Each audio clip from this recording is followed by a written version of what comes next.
Greetings everyone, and welcome to the series where I give short recaps of the chapters within the Witcher books by Andrzej Sapkowski. And I'll be your delicious and mythical host, GriffinMuffin. Today we're going to read through the second chapter in the Last Wish novel, entitled A Grain of Truth. Hope you enjoy it.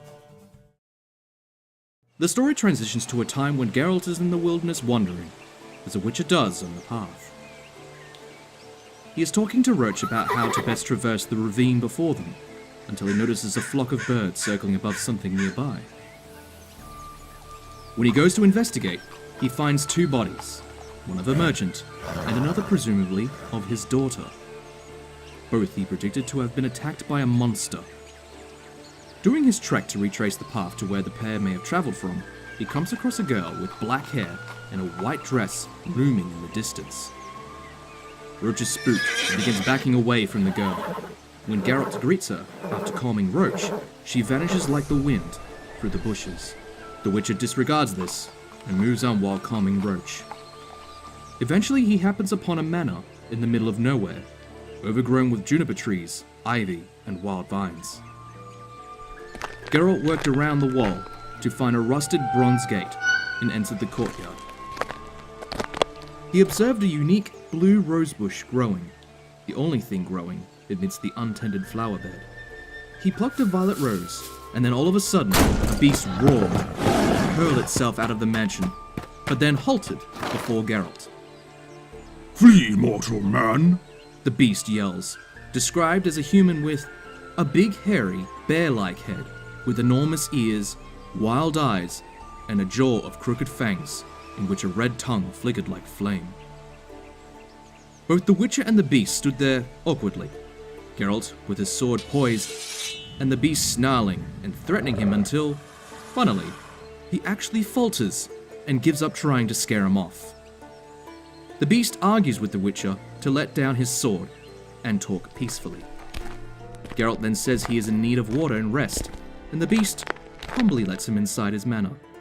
It seems that this beast is wanton of friendly company wherever he can find it. During his tour of the mansion, the beast shows how the mansion obeys his commands, lighting torches along the way and closing windows with a wave of his paw. He directs Geralt to the dining room, filled with old, flaky portraits and wall trophies of game and monsters, even a dragon. The beast summons a feast with an incantation and a slam of his hand, only to remark he got the spell wrong, hence why there was no partridge. Seeing as the slain merchant and daughter had come from this house, Geralt begins to ask the beast a series of questions, which leads him to revealing his name and the nature of his presence here in this mansion. The mansion was in fact a base for brigands over 12 years ago, the leader of them being the owner of the estate. The beast, named Nivellen, says his father ran the highwaymen up until his death. When the responsibility fell upon Nivellen, however, it was seen that he was not as apt as being a gang leader as his father was. Around 12 years ago, the gang was looting a temple. Nivellen doesn't know of who, he just retells how it was a bad temple. One of the priestesses is found alive, being passed around the gang and being raped, when they convince Nivellen to take part as well, although he seems to not be regretful when he tells this part of the story.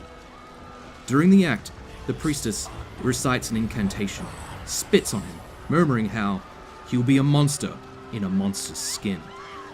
And then she kills herself.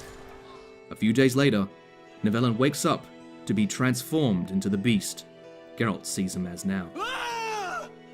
He is distraught, the gang disassembles, the servants flee, and he's left alone in a manor that he is now psychically linked to. However, a merchant comes along accidentally, which he attempts to scare off, similar to what he did to Geralt just before, and says, "Your daughter or your life?" And the merchant merely said that his daughter was only 8. Nivellen felt bad for terrifying the merchant to death, so he invited him inside and gave him some treasure.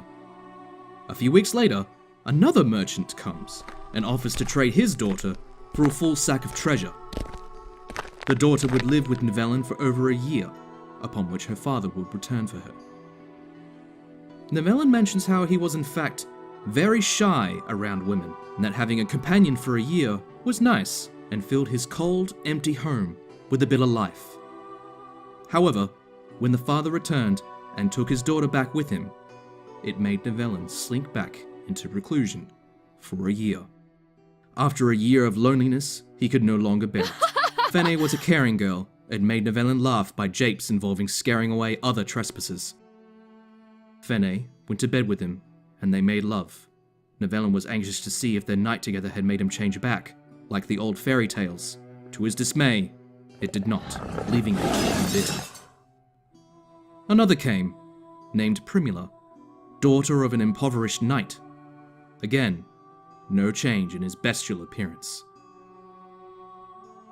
There were 2 more girls after Primula, with no change in his appearance upon bedding them. After a while, Nevelyn grew content with his curse, adhering to the positive changes. Nevelyn remarks how he's become strong and powerful in this form, and that is actually an improvement from before. Even stating he can bite through the leg of a chair, and that, from this, there were now fewer chairs in the mansion. He suspects that Geralt has come to kill him and make off with the treasure below the manor.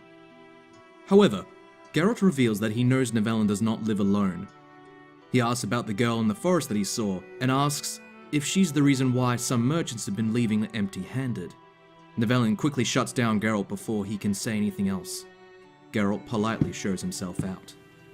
He mentions that Nevelyn was cursed by a priestess of Corim Ugg Terra, the lion-head spider, and that a witcher does not possess the knowledge to cure him. Nevelyn asks a question, as he leaves, about how he's been having monstrous dreams. Geralt infers that the dreams mean that Nevelyn is slowly turning towards his bestial nature. During their goodbye, Nevelyn slips up and mentions the girl in the woods again, Verena, and how they are in fact in love. Geralt suspects that it might be a Rusalka, and Nevelyn agrees, a sort of water nymph, which makes sense to him, as water nymphs tend to distrust humans and may grow fond of non-humans. A few hours later, Geralt and Roach rest nearby, when the mare suddenly starts neighing and backing away from some mushrooms in the moss. The horse can tell the difference between deadly mushrooms and normal ones. Geralt has an epiphany and realizes the girl in the forest, Verena, was actually a monster, killing the merchants and their daughters. Perhaps not a Rusalka after all. After galloping back to Nevelyn's mansion, he sees the girl in white from before, perched on top of the dolphin statue in the yard, singing a melodious tune. He begins to ask questions about its true identity. The Witcher asks if she's a mullah. She shakes her head. An outpour? He asks. She shakes her head again, until he realizes that it's a Bruxa. The Witcher rushes at the Bruxa, which leaps back and screams. He quickly casts the sign of Heliotrope, but it protects him little and knocks the wind out of him. The Bruxa morphs into its Chiroptean form. With big, membranous wings, the beast dashes at Geralt, who shields himself again with the sign of Quen, for her only to whirl around him. Geralt misses with his cuts a few times. She lets out another wailing scream that breaks through the protective shield, stunning him to the point of exhaustion. However, he surmounted the pain and managed to get a slice in. She wails in pain. Geralt yells at the beast to scream again, so that she would tire herself out. The monster promises the Witcher will die this day. Nevelyn then emerges from the mansion to intervene, but is thrown back into the face of the mansion by the Bruxa. Geralt attempts to strike, but is knocked back as well. Nevelyn gets up and grabs a piece of wooden scaffolding like a spear and plunges it through the Bruxa's chest. Nevelyn becomes covered in blood. She then whispers telepathically to those around her, I love you. Nobody else can have you. Nevelyn is quietly mourning Verena's death, but his hands are no longer paws, and his face is no longer covered in fur. He has become human again. Nevelyn was perplexed. Geralt mentions that love and blood have a mighty power, and that the Bruxa who was in love with Nevelyn, her blood was imbued with that love, which broke the curse of Corim Ugg Terra. It had to be true love.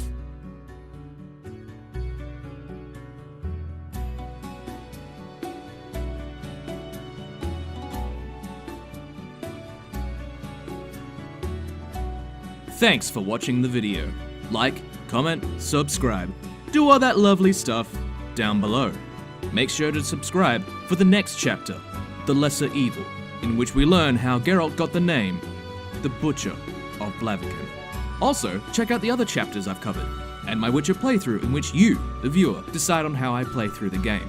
My heartfelt thanks goes out to my wife, who edited this video while I was at work, and for the artist for providing the sketches he did.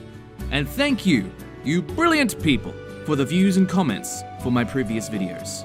It really makes my day. Share this video with your mates. See you later.